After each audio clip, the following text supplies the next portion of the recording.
Welcome to Learning Life Skills Together. This is our weekly community Zoom meeting where our guests help us to go deeper into the 4 life skills and open up a huge array of chances to practice them.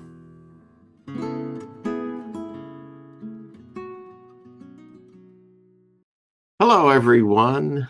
This is Learning Life Skills Together weekly Zoom meeting number 56. And we are starting an exploration series. We're going to take a look at each of the 4 life skills. So attention, emotion regulation, distress tolerance, and effective communication. And we're going to take a deep dive. We're going to start from some words of wisdom from a famous person. Maybe it's a poem. Maybe it's a quote. We'll see what happens. But we'll use that nugget to guide our exploration so that we can really see what we mean by these skills and how they play out and how it is that we can maybe continue our practice and brush it up even more finely to a polish. So the first one, of course, is attention. And so we're going to look at attention, which is this idea of noticing what's going on around me. So not just letting it happen, but actually taking a little bit of a step back and observing what's going on. And then taking a step, I don't know, maybe inside to try to figure out how it is that I'm reacting, what it is that I'm feeling in the situation that I'm in.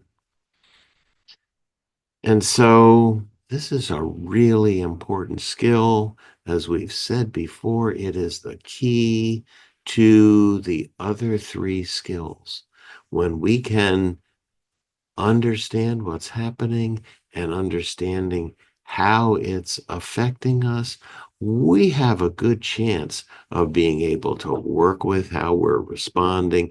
We have a good chance to, even when the difficult or uncomfortable feelings go on and on, we have a good chance to get through all that and feel pretty good. And finally, because we have looked around and because we have figured out how we are, we can effectively communicate.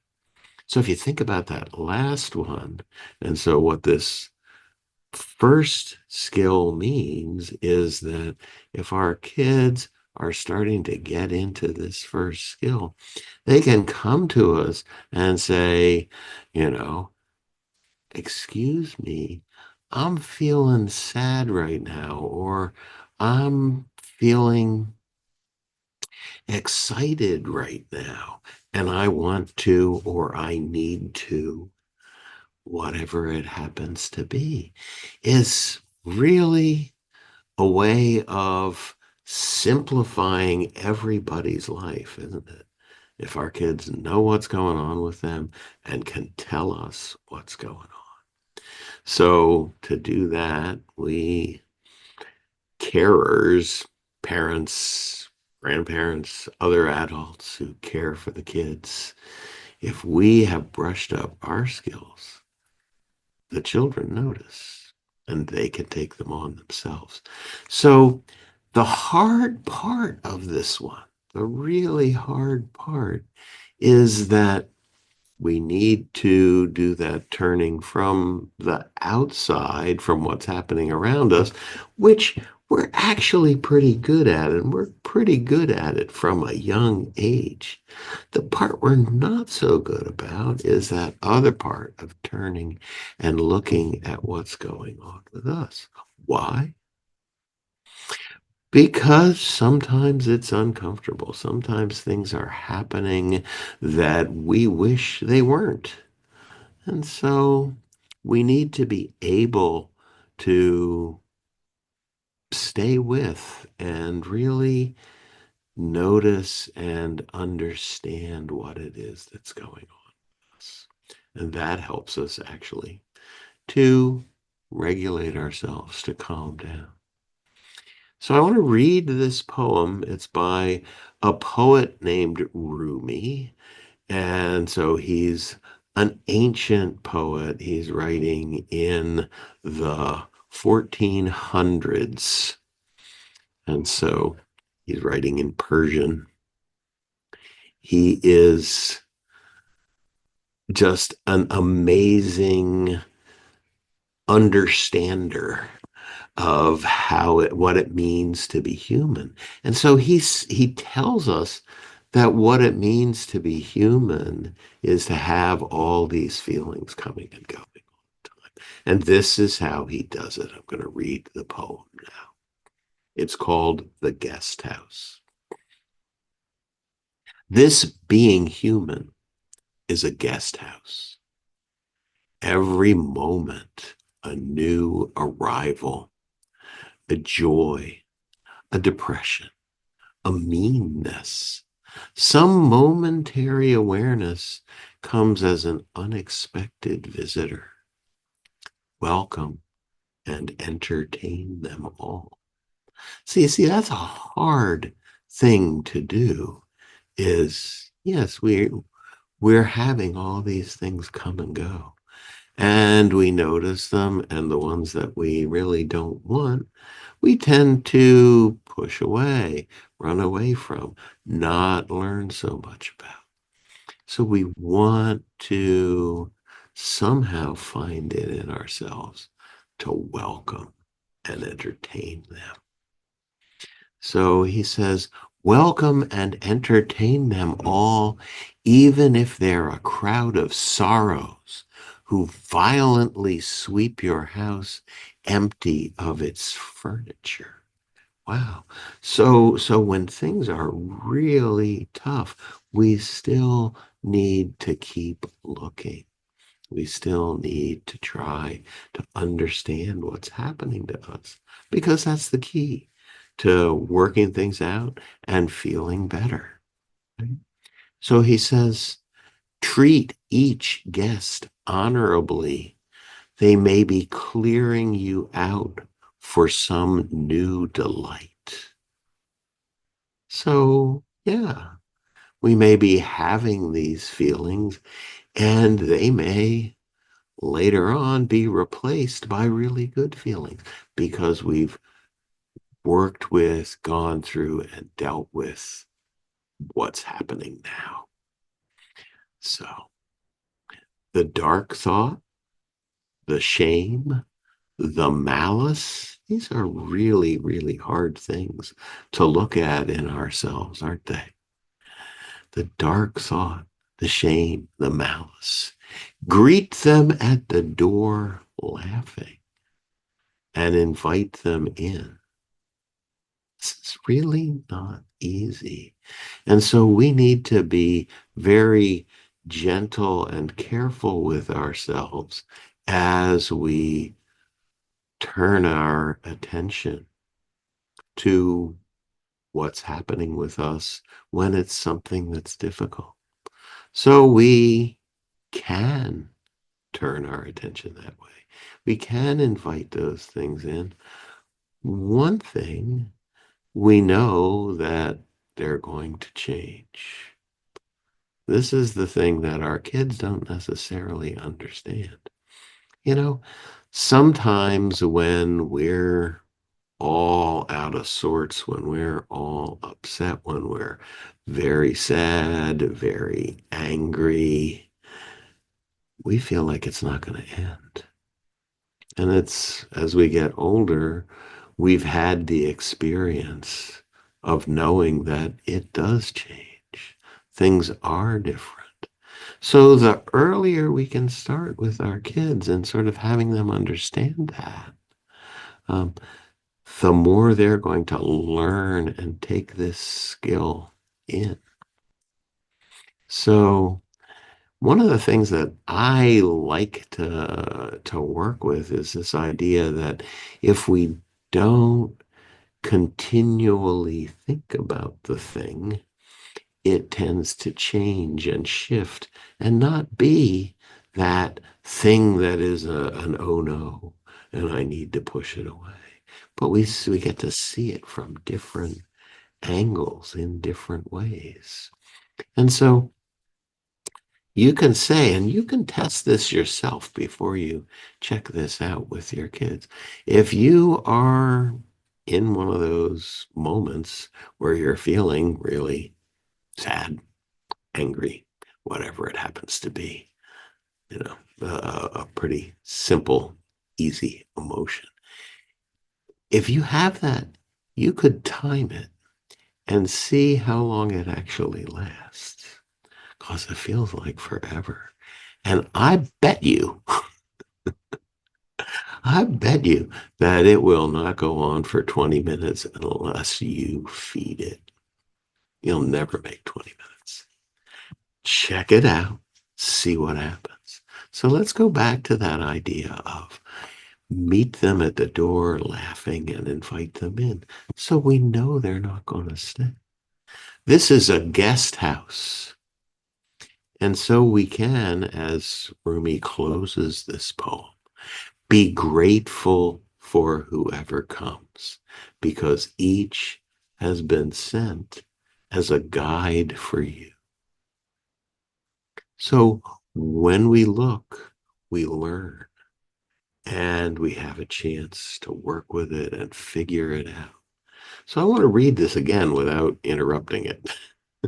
So maybe you get a chance to really hear it and really hear what is being said in this poem called The Guest House. This being human is a guest house.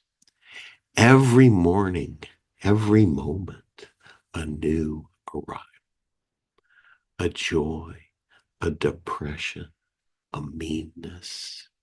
Some momentary awareness comes as an unexpected visitor. Welcome and entertain them all. Even if there are a crowd of sorrows that violently sweep your house empty of its furniture, still treat each guest honorably.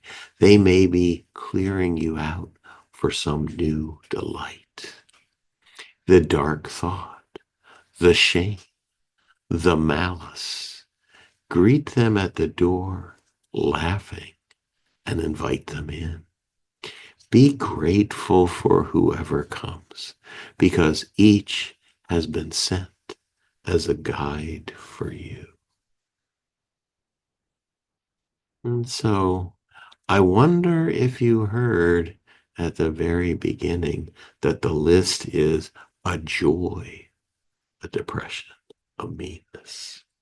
Sometimes we sort of get overshadowed by the part that we don't want, but we're doing the same practice when we're feeling joy, when we're feeling happiness, when we're feeling love, right? When our child is sitting next to us and we're sharing our attention on something, whether it's a television show or a book, or we're listening to music together. When we're together in that way, there's a feeling, and it's a feeling that we want to get to know and that we want our kids to get to know. So this is kind of the perfect place to start a practice of knowing that you're a guest house, is to say, "Ooh, how does this feel? What is this like?" You might ask, you might just say, here's how I'm feeling right now. I'm feeling kind of warm inside, like right down here, like right at the at the bottom, rather, of my chest, right in that place around my heart. And I also notice I'm smiling. So, there's much to be done on this side. And that is why we suggest that when we do this practice of paying attention, we do something together with our children, one child, whatever it is that we've selected to do, right? To go for a walk, to go walk to the fish pond and go fishing and sit next to each other and be with each other in that kind of a way. Because often parent child pairing up is face to face. And so we're bigger, we have power, they don't. But when we're side by side walking, it's easier for us to talk. It's easier for us to be together. And we can learn life skills together. I mean, that's the name of this program. And so we try to engineer things so that that's how it will happen. Sharing attention, going for a walk, watching the birds, all of these things put us side by side, having feelings. We can explore them, think about them ourselves. It doesn't have to be a big deal at all. And as I said before, it's probably not going to last more than 20 minutes anyway. So, so you are a guest house. Your child is a guest house for all kinds of feelings and emotions. And if we can get used to that, if we can work with that, we lead an easier life and an easier life together. And that's what this whole thing is about. So until skill number 2.